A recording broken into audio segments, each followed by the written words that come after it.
Om Shanti. Good morning.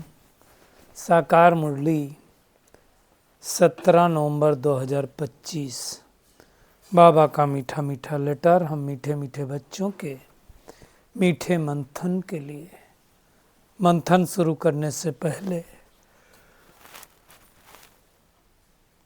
बाबा की light और might भरी किरणों के नीचे बैठ जाते हैं और अनुभव करते हैं कि मैं लाइट स्वरूप आत्मा हूँ। मीठे बाबा की संतान हूँ। मंथन में आप सभी देवकुल की महान आत्माओं का बहुत बहुत स्वागत है। आज की साकार मुरली जिसमें कुछ खास शब्द हैं जिनके बारे में हम चर्चा करेंगे। पहला शब्द लेना चाहेंगे पुरुषोत्तम संगम युग,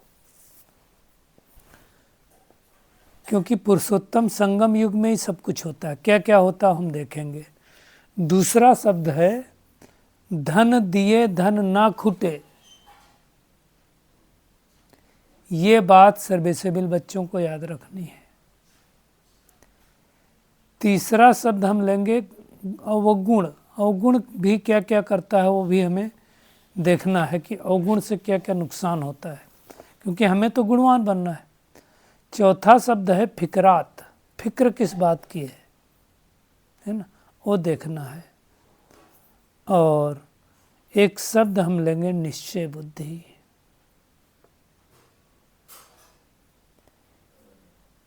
क्योंकि जब तक निश्चय बुद्धि नहीं होंगे, हम संशय बुद्धि होंगे, तब तक विजयी नहीं होंगे। क्योंकि निश्चय बुद्धि विजयंती और संशय बुद्धि विनसंती। एक और शब्द बाबा ने बार बार यूज किया है, इनकॉग्निटो वॉरियर्स। वॉरियर्स भी बहुत बड़ा शब्द है। इनकॉग्निटो का मतलब होता है गुप्त।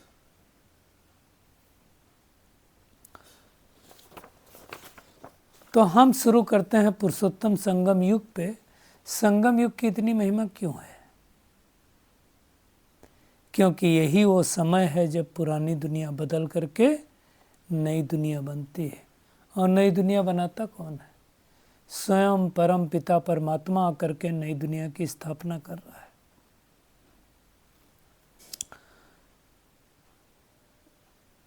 अब ये हमें महसूस होना चाहिए कि पुरानी दुनिया बदल रही है। अब ये किसी को तो कुछ पता होता नहीं है। तो जैसे पुरुषोत्तम संगम युग है ये, वैसे तो 4 युग हम सबको पता है, सतयुग, त्रेता युग, द्वापर युग, कलयुग। और ये 5वां संगम युग है। जैसे पुरुषोत्तम मास आता है, हर 3 साल बाद एक अधिक मास आता है जिसको पुरुषोत्तम मास कहते हैं। और उस पुरुषोत्तम मास में लोग बहुत पुण्य और श्रेष्ठ कर्म करते हैं। उसी तरह से पुरुषोत्तम संगम युग है। इस युग के बारे में हमें नहीं पता होता है। तो जब परमात्मा निराकार इस सृष्टि पर आता है और आकर के एक बूढ़े तन का आधार लेता है, और जिस तन का आधार लेता है उसका नाम रखता है ब्रह्मा। और उस ब्रह्मा के द्वारा ये श्रेष्ठ ज्ञान सुनाता है। और जब ये श्रेष्ठ ज्ञान किसका सुनाता है, मतलब हमारा, हम कौन हैं इसकी बात बताता है, हम किसके हैं इसकी बात बताता है, हम कहाँ से आए हैं इसकी बात बताता है, कहाँ वापस जाएंगे ये बताता है। दुनिया में भी कहते हैं 3 बातें अगर पता चल जाए, हम कौन हैं, कहाँ से आए हैं और कहाँ को वापस जाएंगे, तो सारा कल्याण हो जाएगा। तो 3 बातें बताता है। खुद अपना परिचय भी देता है। दोनों में, दुनिया में तो भगवान का परिचय भी नहीं, तो उसका परिचय देता है। और फिर बताता है कि बच्चे, इस पुरानी दुनिया को मैं नई दुनिया में बदल रहा हूँ। ये बदलने का काम पुरुषोत्तम संगम युग पर ही होता है। तो जब किसी को बाबा कहता समझाओ, तो पुरुषोत्तम संगम युग की महिमा जरूर समझाओ, है ना, लोगों को समझ में आए। अब जैसे लक्ष्मी नारायण का चित्र दिखा दिया, सतयुग के मालिक थे, लेकिन सतयुग के मालिक बने कैसे? तो सतयुग के मालिक बनने के से पहले वो पुरुषोत्तम संगम युग पर आए, तब तो बने। तो ये बात जरूर लिखनी है। दुनिया में तो सोचते हैं अभी कलयुग 40,000 वर्ष और चलेगा, अभी तो बहुत कुछ है। बाबा कहता है सब घोर अंधेरे में है, अज्ञान निंद्रा में सोए हुए हैं। बाबा कहता है जगाओ। पुरुषोत्तम संगम युग चल रहा है, मतलब सृष्टि बदलने का युग चल रहा है। संगम युग की आयु बाबा ने आज कहा 100 साल की तो कम से कम होनी चाहिए।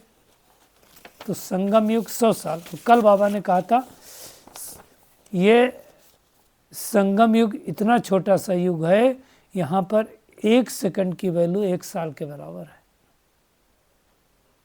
क्योंकि 100 साल भी क्यों चाहिए? कई लोग बोलते हैं ये दुनिया बदलने में इतना टाइम क्यों लगता है, तो 100 साल क्यों चाहिए? 100 साल इसलिए चाहिए, सृष्टि को बदलना भगवान का बाएं हाथ का काम है। सृष्टि बदलने में उतना टाइम नहीं जाएगा, हम आत्माओं को बदलने में टाइम जा रहा है। हम आत्माओं को अपने आप को शक्तिशाली बनाने में टाइम जा रहा है। तो उसके लिए 100 साल चाहिए। और 100 साल में हर एक को तो 100 साल मिलेगा नहीं, किसी को कम मिलेगा, किसी को ज़्यादा मिलेगा, सबको अलग अलग मिलेगा, है ना। कल हमने कैलकुलेट भी किया था कि हमें कितना टाइम मिलता है। तो हमें इस संगम युग के अंदर ही अपने आप को पुरुषोत्तम, पुरुष माने होता है आत्मा, आत्मा को उत्तम बनाने का पुरुषार्थ करना है, यही मेहनत करनी है।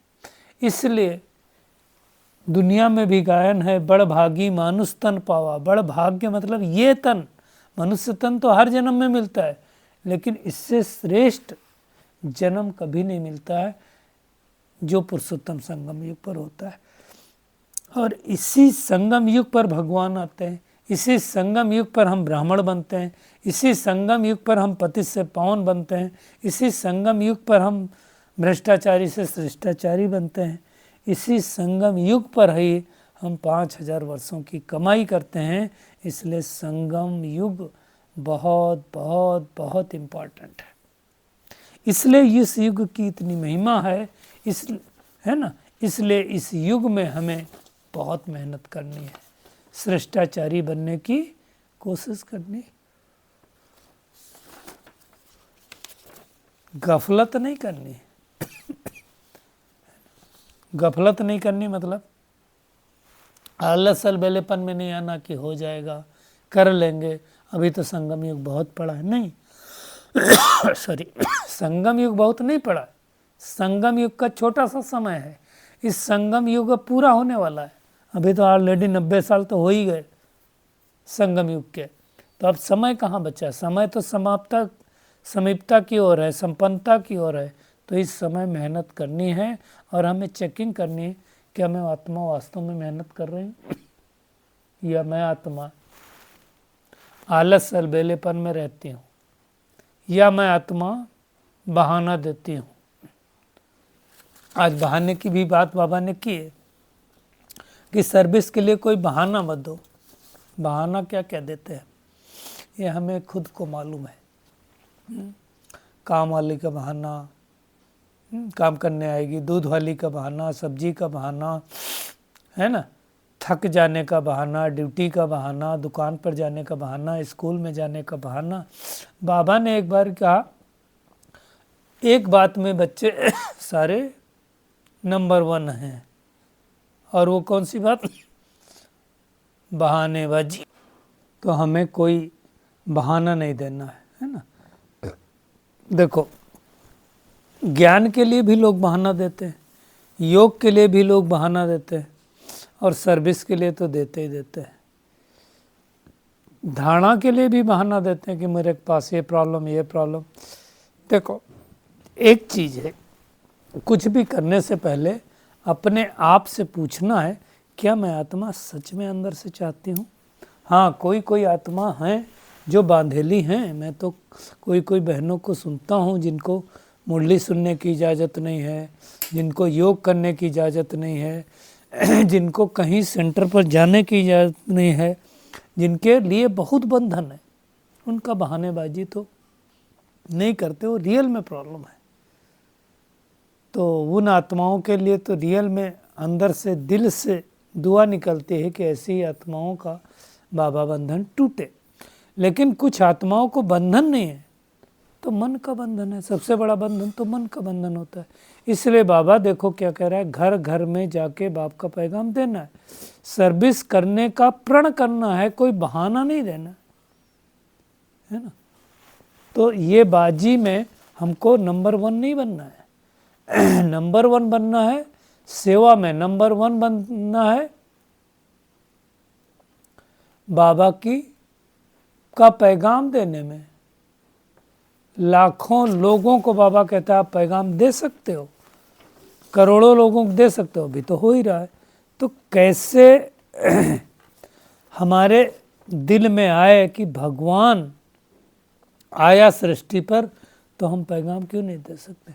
और किसी को भी दे सकते हो, किसी धर्म का हो, किसी जाति का हो, किसी संप्रदाय का हो, हमें सबको पैगाम देना है। इसमें कोई बहानेबाजी नहीं, सेवा के लिए कोई बहानेबाजी नहीं।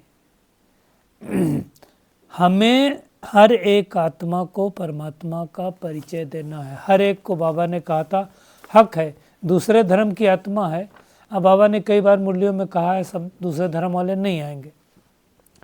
उस धर्म में श्रेष्ठ पद पाने के लिए, फिर से धर्म की स्थापना करने के लिए तो उनको शक्ति चाहिए, तो उनको उतना परिचय तो देना है। बाबा तो कहता तुम बच्चों को तो रात दिन सर्विस में लग जाना चाहिए, नींद हराम कर देनी चाहिए, मतलब नींद भी पूरी ना करो, क्योंकि भगवान का परिचय मिल जाएगा तो लोग धनी के बन जाएंगे, अभी निर्धन के हैं। भगवान जो ऊंचे से ऊंचा है, हर एक आत्मा को राइट है उसका परिचय मिलने का। बाबा ने देखो क्या कहा, क्राइस्ट की आत्मा भी उनका बच्चा है, महात्मा बुद्ध की आत्मा भी उनका बच्चा है।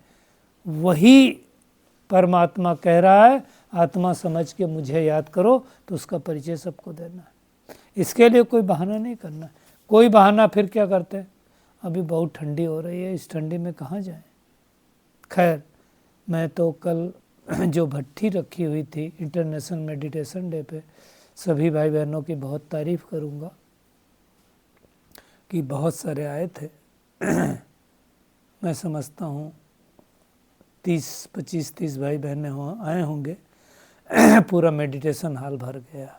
ये अच्छी बात है कि इस संगम युग पर बाबा ने कल ही कहा कि एक सेकंड की वैल्यू है, और आप सब ने वो वैल्यू को यूटिलाइज किया। और सबसे बड़ी बात है कि हमारा कल्प का ये पार्ट नूंद हो गया। अब हर कल्प हम इस दिन इतना पुरुषार्थ तो करेंगे ही ना, तो इतना जमा का खाता तो हो ही गया ना। तो इसके लिए बाबा का कितना शुक्रिया अदा करना चाहिए, है ना। कई को फिर गर्मी होगी। अब देखो मैं कुछ लोगों को देता हूँ बहाना, कैसे देते हैं। अभी जैसे सर्दी का मौसम चल रहा है तो क्या बोलेंगे, बहुत ठंड है, इतनी ठंड में कहाँ उठने का मन करता है। अभी फिर कोहरा पड़ रहा है, अभी ये है, गर्मी आएगी, अरे बहुत गर्मी है, दोपहर से रखोगे उसमें बहुत गर्मी होती, बहुत धूप हो जाती, कहाँ जाएंगे धूप में, तो बहाना। बारिश हो रही तो बारिश से फिर बहाना। अभी 4 महीने तो गर्मी होती, 4 महीने बारिश होती, 4 महीने सर्दी होती, सारी 3-3 महीने का होता ना सीजन, तो 9 महीने ऐसे चल गए। और बसंत ऋतु होती है तो उसमें बहुत सारे काम है, शादी भी है, सोना भी है, सब कुछ है, तो पुरुषार्थ हो ही नहीं पाता। तो हमें बहानेबाजी देना नहीं है। बाबा ने और एक बात कही, इसमें हमें सहन करना, सहनशील बनना है। सहन कौन कर सकता है, जो शक्तिशाली होगा वही सहन कर सकता है, शक्ति नहीं होगी वो कैसे सहन करेगा। क्राइस्ट ने भी सहन किया ना। सोचो, उनको क्रास पे चढ़ा दिया गया, दिखाते हैं ना, क्रास पे चढ़ाने के बाद कीलें ठोकी गई उनके, वो दिखाते ना, हाथों में कीले, पैरों में कीले ठोकी हुई। फिर भी उनके मुख से क्या निकला, हे प्रभु तुम इनको माफ़ कर देना, क्योंकि इनको नहीं मालूम ये क्या कर रहे हैं। किसको कहा, अगर वही थे तो उस परमात्मा को कहा, है प्रभु इन आत्माओं को माफ़ कर देना, इनको नहीं पता ये कौन से कर्म कर रहे हैं। तो धर्म स्थापकों को भी सहन करना पड़ा। उनको भी बाबा कहता है बाप का परिचय दो। बाबा देखो सेवा की अलग अलग विधियां बता रहे हैं, ट्रेन में भी सबको पैगाम दे सकते हो कि हम स्वर्ग में जाना है, हम जा रहे हैं, हम तुमको रास्ता बता सकते हैं, तो तुम भी स्वर्ग में जा सकते हो। दुनिया में तो वैसा स्वर्गवासी बोलोगे तो लोगों को खराब लगेगा। स्वर्ग में जाकर के श्री कृष्ण के साथ श्री कृष्ण की दुनिया में आ जाएंगे, ऐसा बताएंगे तो उनको अच्छा लगेगा। ये वाला बताना है,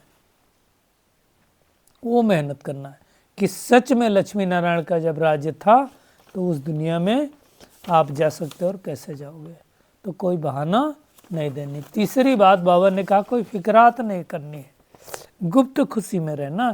तुम इनकॉग्निटो वॉरियर्स हो, गुप्त हो लेकिन अननोन वॉरियर्स हो, बट वेरी वेल नोन हो। वेल नोन मतलब भगवान की नज़रों में तो नोन हो ना, तो वो मेहनत हमें करनी, फिकर नहीं करनी।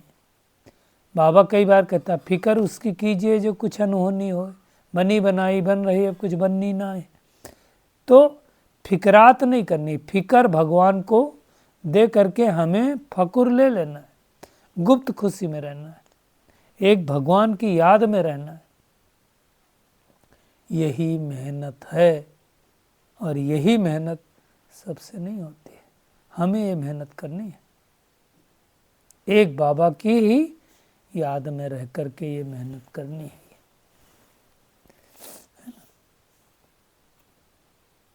चेक करें हमें खुशी रहती, कितनी खुशी रहती है। सोचो भगवान मिल गया, भगवान मिलने के बाद कितना खुश रहते हैं। और बाबा तो कहता सदा खुश है, कभी खुशी कभी गम नहीं। तो वो देखना है, वो हमें मेहनत करनी है। ऐसा भगवान जो रोज रोज हमको पढ़ा रहा है, तो हमें क्या करना है, जो हमें मिला है ज्ञान दूसरों को देना। इसलिए कहा जाता है धन दिए धन ना खुटे। तो सर्वेसेबिल जो बच्चे उनकी बुद्धि में क्या रहेगा कि हमें ज्ञान धन का दान करना है, थकना नहीं है, अथक सेवाधारी बनना है। लेकिन ध्यान रहे अगर खुद में कोई अवगुण होगा तो हम सेवा नहीं कर सकते। चेक करें मेरे अंदर कोई अवगुण तो नहीं है।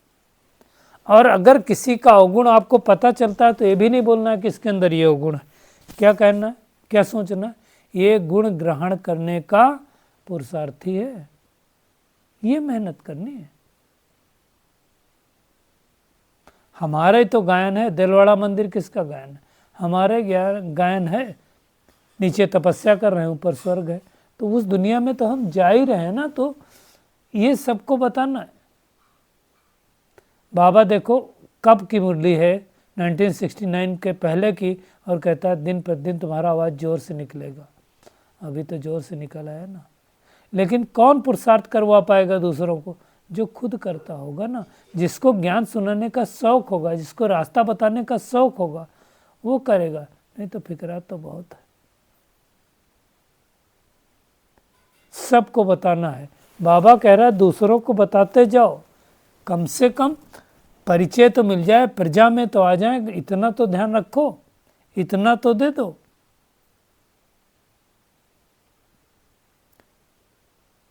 तो यही मेहनत करनी है हमें, और ऐसी मेहनत करने वालों को ही बाबा महावीर महावीरनी कहता है। तो ऐसे परमात्मा की याद में हमें खुद भी रहना है और दूसरों को ये बताना है कि ये पुरानी दुनिया बदल रही है, हर घड़ी बदल रही है ये समय। जो समय अभी है अगली घड़ी नहीं होगा, तो ये मेहनत करनी है। आज के वरदान पे आते हैं। कल्याणकारी बाप और समय का हर सेकंड लाभ उठाने वाले निश्चय बुद्धि निश्चिंत भव। इसलिए कहा जाता है निश्चय बुद्धि विजयंती। निश्चय ने निश्चिंत की निश्चित विजय हमारी, तो हमारी विजय निश्चित है। बाबा ने कहा जो दृश्य चल रहा है उसे त्रिकालदर्शी बनकर देखो।